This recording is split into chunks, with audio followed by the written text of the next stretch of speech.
Chief guest जो है Republic day पे इंडिया में मौजूद थे।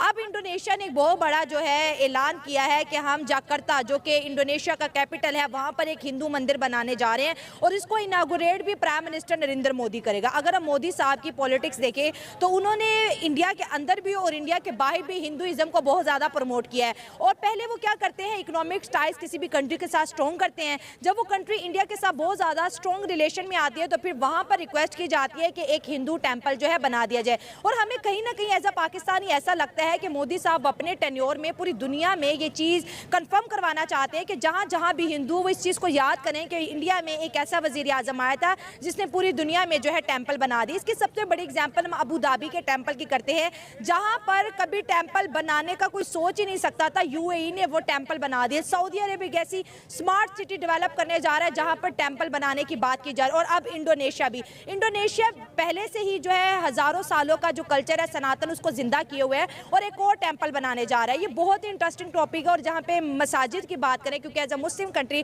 हम देख रहे हैं कि इस्लाम को दूसरे यूरोप में अगर देखा जाए तो उस तरह से प्रमोशन नहीं मिल रही जिस तरह से सनातन धर्म को मिल रही है। तो क्या इंडिया के टैक्टिक्स हैं जो कि सनातन जो है फैलता चला जा रहा है? अवाम की तरफ बढ़ते हैं और जानते हैं उनकी राय। मोदी हो, इकॉनमी हो, इंडिया हो, सब बात पैसे की तो है। ठीक है, आपके अपने मुल्क के अंदर ननकाना को क्या कहेंगे आप? इसे एग्जिस्ट।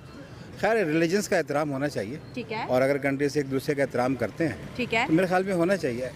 अगर हम ये सोचते हैं और या हमारे अजीज यूरोप में रहते हैं और हम पूछते हैं ईद कैसी मनाई, तो फिर हम क्या कहेंगे इस चीज़ के ऊपर? हमारे जो रिलेशनशिप्स हैं वो मज़हब की बुनियाद पर नहीं, इंसानियत की बुनियाद पर होने चाहिए मेरे ख्याल में। हाँ। और ये मैं समझ रहा हूँ कि सिंपल पॉइंट स्कोरिंग पॉइंट है कि एक मज़हब दूसरी जगह पे एग्जिस्ट करता है नहीं करता, इज नथिंग। ठीक है, अगर इंडोनेशिया की बात करें तो वहाँ पे पहले भी बहुत से मंदिर है जो उन्होंने ऑलरेडी वो हिंदू कंट्री था जिसको ताजरों ने मुसलमान किया था। करोड़ों तो क्या करें, क्या कह सकते हैं इसमें? आज दुनिया बात करती है कि मैं बाली जाऊंगा, भाई is Hindu state still Indonesia Malaysia.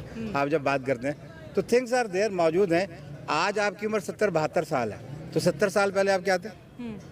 सही बात है। हाँ, तो लाहौर आप जब बात करते हैं वो कहते हैं ये एक हिंदू के नाम पे ये शहर रखा गया, उनके भगवान के बेटे के नाम पे अल्लाह। तो वही कहना क्योंकि चीज़ें मेजोरिटी के आने से बदलती नहीं, हिस्ट्री नहीं बदल सकती।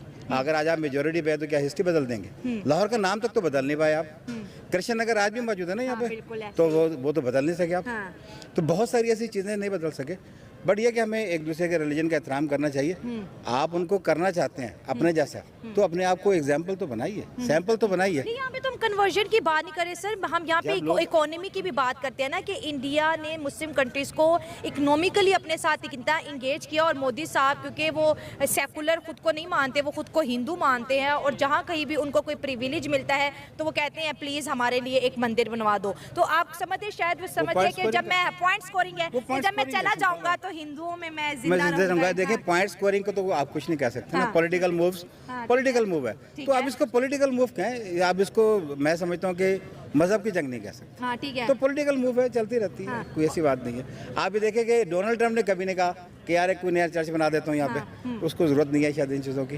वो इस तरह से पॉइंट स्कोरिंग नहीं करना चाहता। ठीक हो गया। तो ये अपनी अपनी मेंटल मैं समझता हूँ अप्रोच की बात है। ठीक हो गया। और बार बार उनके सिलेक्ट होने की कहीं ना कहीं वजह ये भी है कि वो हिंदुइज्म का बड़ा जब उन्होंने जो है बाबरी मस्जिद वाला जो मसला था उसके ऊपर वहाँ पे राम मंदिर बनाया, उससे भी उनको बहुत फेम मिला। हाँ, फेम की बात है ना। वो उन्होंने अपनी ऑडियंस का, अपने लोगों को उन्होंने माइंडसेट किया कि मैंने मजहब की बुनियाद पे नहीं, बेसिकली नफरत की बुनियाद के ऊपर वोट लेना है, नफरत करनी है अदर रिलीजन्स के साथ। और इसी चीज़ को वो कैच करवाते हैं। देखें कि हम इतने अच्छे हैं, इसी वजह से बाकी मुस्लिम ममालिक हम एक्सेप्ट कर रहे हैं। तो जो बाकी मुस्लिम यहाँ पे बैठे हैं उनको भी हम जैसा हो जाना चाहिए, वो उसको कैच कर रहे हैं। लेकिन ये पॉलिटिकल मूव है, हमें समझना चाहिए। हाँ, ठीक है। और कहीं ना कहीं तारीफें भी तो उनको मिल रही है ना इस चीज़ की कि मुस्लिम कंट्रीज अब जो है, क्योंकि मुसलमान आपको पता है हमारा रिलीजन कुछ इस तरह से है कि मंदिरों को बनाना, इसको प्रमोट हमारा रिलीजन। मैं तो वही बात करूंगा कि 70 साल पहले आपके जितने Muslim countries like Iran, Afghanistan, Iraq, शाम, 70 साल पहले वो पाकिस्तान को नहीं जानते थे,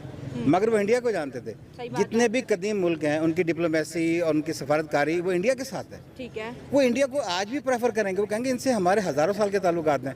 ये 70 साल के बच्चे से हम देखेंगे कैसा है कैसा नहीं है। तो मैं कहूँगा कि इस पूरी मूव को आप पॉलिटिकल मूव देखें, मजहबी जंग ना देखें इसे। मेरे ख्याल से मोदी जी जो है वो काफ़ी ज़्यादा मतलब ट्रिकी काम कर रहे हैं। अच्छा। और बहुत ज़्यादा मतलब अपना दिमाग यूज़ कर रहे हैं। हाँ, और ना अपने ताल्लुकात बहुत बेहतर कर रहे हैं। हाँ। इस्लामिक इस्लामिक कंट्रीज़ के साथ बहुत बेहतर कर रहे हैं, जिससे उनके अपने जो कंट्री को बहुत फ़ायदा हो रहा है। हाँ। इनके अपने बंदे बाहर के कंट्रीज़ में उनको बहुत प्रोटोकॉल दिया जाता है। वो लोग मतलब साइंस टेक्नोलॉजी में, कंप्यूटर में, आईटी फील्ड में बहुत ज़्यादा आगे हैं, और इनको बाहर के कंट्रीज़ में उनको बहुत ज़्यादा फेवर दी जाती है एज़ कम्पेयर टू पाकिस्तानीज़ को तो मतलब बिल्कुल लिफ्ट नहीं कराई जाती, बिल्कुल सेकंड थर्ड क्लास समझा जाता है। क्यों, मतलब टैलेंट तो हमारे पास भी होगा जो नहीं है, मतलब पाकिस्तान के अब हालात देख लें। यहाँ पे एक तो मतलब डरते हैं लोग, रिलीजन के नाम से तो वैसे ही बहुत ज़्यादा आपको होगा पता। ब्लास्फेमी के लॉज बन गए। उससे पहले भी इन्हें मौजूदा हालात में इंडिया के साथ अपने ताल्लुकात बेहतर करने। सर इसमें तो कोई दूसरी राय है ही नहीं कि बांग्लादेश को इंडिया के साथ ताल्लुकात बेहतर करने चाहिए और हर हाल में करने चाहिए। आप देखें कि इंडिया ने अपना रिसेंटली 2025 और 26 का बजट अनाउंस किया है, उसमें भी इंडिया ने बांग्लादेश को 120 करोड़ का जो है वो बजट दिया है, और ये कोई छोटी अमाउंट नहीं। एक तरफ पाकिस्तान जो है वो कह रहा है कि हम बांग्लादेश के साथ करें, दूसरा इंडिया जो है बांग्लादेश को सपोर्ट। तो वाकई में मुझे लगता है कि इंडिया की मदद के बगैर बांग्लादेश का सरवाइव करना बहुत मुश्किल हो जाएगा, क्योंकि ये वो मुल्क है जिसने 1971 की जंग में भी बांग्लादेश को सपोर्ट किया, और उसके बाद इतने साल बांग्लादेश जो है वो इंडिया की गोद में जाकर बैठा रहा, इंडिया को अपने मकासद के लिए इस्तेमाल करता रहा, और बाद में इंडिया को कह दिया कि हमें आपकी ज़रूरत ही नहीं है। देखें, यही बात है ना कि आप ये देख लें कि इंडिया ने तो बांग्लादेश के जो पुराने ताल्लुकात थे उनका लिहाज रखते हुए उन्होंने बजट, उनके लिए सेपरेट बजट जो है 120 करोड़ 120 करोड़ को छोटी रकम नहीं है, वो भी अनाउंस किया उनके साथ। अब ये कहता, मैं अक्सर कहता हूँ कि इंडियन बांग्लादेशी ब्यूरोक्रेसी जो है ना, या जो सिस्टम में बैठे हुए लोग हैं, उन्हें पता है कि हम इंडिया के खिलाफ मौजूदा हालात में, व्हाट्सएवर फ्यूचर में जाके उनके जो भी हालात हैं, मौजूदा हालात में हम इंडिया के साथ नहीं लड़ सकते, ना उनके साथ हम खींचातानी कर सकते हैं, ना उनको हम लोग बाजू दिखा सकते हैं। अब उन्होंने ये क्या किया कि पाकिस्तान तो पहले भी बांग्लादेश को सपोर्ट करता था। देखिए, हमारा तो वो नेबरिंग कंट्री है, हमारे मुल्क से ही उसकी रीबर्थ हुई है, हम तो पहले भी सपोर्ट करते थे, लेकिन ये था कि उस वक्त हमारे से कोई सपोर्ट लेता। अब हम सपोर्ट करते हैं कि हमारा इंडिया के साथ उनकी बॉर्डर शेयरिंग है, बहुत बड़ा 2200 किलोमीटर से ज़्यादा का शेयर बॉर्डर है। दूसरा, उनकी मैक्सिमम इन्वेस्टमेंट, आप ये कह लें कि 40 to 60% इकॉनमी जो है वो डिपेंड करती है इंडियन बिजनेसमैन पे, इंडियन आप ये कह लें कि आप कॉमर्स सेक्टर पे, इंडियन कॉर्पोरेट सेक्टर पे, इंडियन इंडस्ट्रियल सेक्टर पे। तो उसको जब ये हाथ दिखाएंगे तो जाहिर बात है, अब ये क्या है कि वो लोग जो कि फेवर में थे उस वक्त इंडिया की, वो लोग जिन्हें इंडिया की रहनुमाई में या इंडिया की सपोर्ट में एक बेहतर निज़ाम ज़िंदगी मिला हुआ था, वही लोग अब